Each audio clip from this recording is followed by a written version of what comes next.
In part 1, we built our device. In part 2, we set up Azure IoT Hub. Now, in part 3, we're going to tie everything together using our Universal Windows application. Download the code from the GitHub repository, www.github.com/PEEJSTER, Peejster, and then open the solution in Visual Studio. The README in the repository will have the most recent information, but at this time, you need to be running Windows 10, version 10.0.10240 or better, and Visual Studio 2015 Update 1. The code is fairly straightforward. I first set up a timer with an interval of 60 seconds and call the timer tick method at the end of every interval. Then I initialize my device client.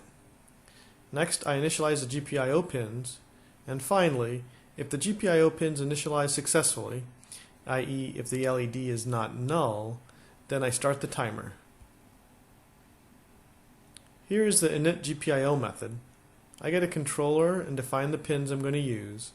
The LED is an output pin, and I set it to high to turn it off, its default state. When I want to turn on the LED, I write low to the LED pin. Remember that the LED is an active low. We have 3.3 volts coming to the LED's anode via the resistor and have the LED's cathode connected to the GPIO pin. When we set the pin to low, it essentially closes the circuit and the LED illuminates. Conversely, the PIR sensor's signal pin is an input pin, since we want to read its value to determine whether or not motion has been detected. Timer tick, which gets called every 60 seconds, checks the PIR signal pin. If it's high, that means motion was detected. If it's low, then no motion was detected. The LED is turned off or on accordingly, and the appropriate message is sent to the cloud. The send device message to cloud async method is what actually handles the communication with the Azure IoT Hub.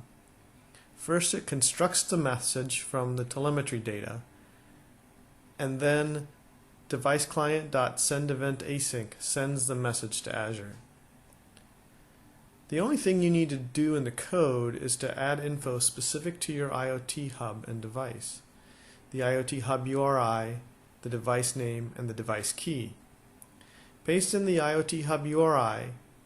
We copied it from the configuration blade for our IoT Hub from the Azure portal.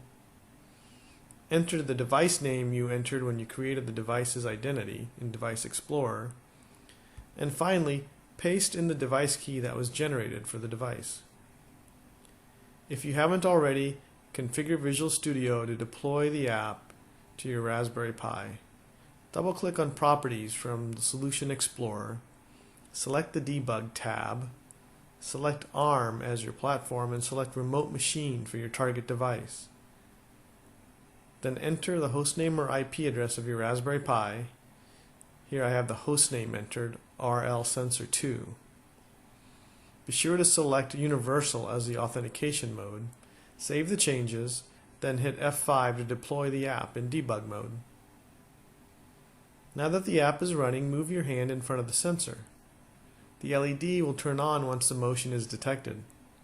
Remember, the code checks for motion only once per minute, so it may take a little while to detect you. To see the messages which are sent to Azure IoT Hub, go back to Device Explorer and go to the Data tab.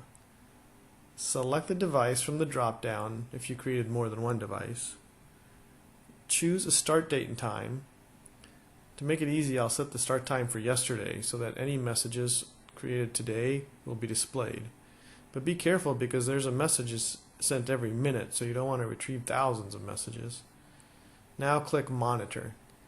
Device Explorer will connect to your IoT Hub and will retrieve the messages it got from your device.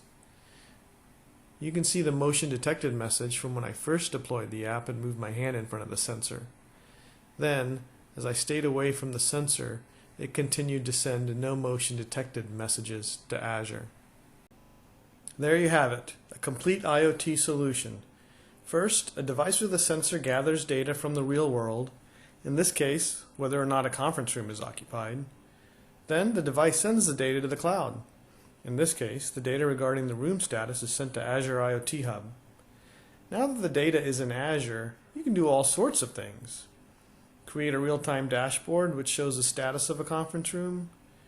Integrate with Exchange to send a reminder message to the organizer of a meeting if no one is in the room as scheduled. Use analytics to predict which conference room is most likely to be available at some date and time in the future. The possibilities are endless.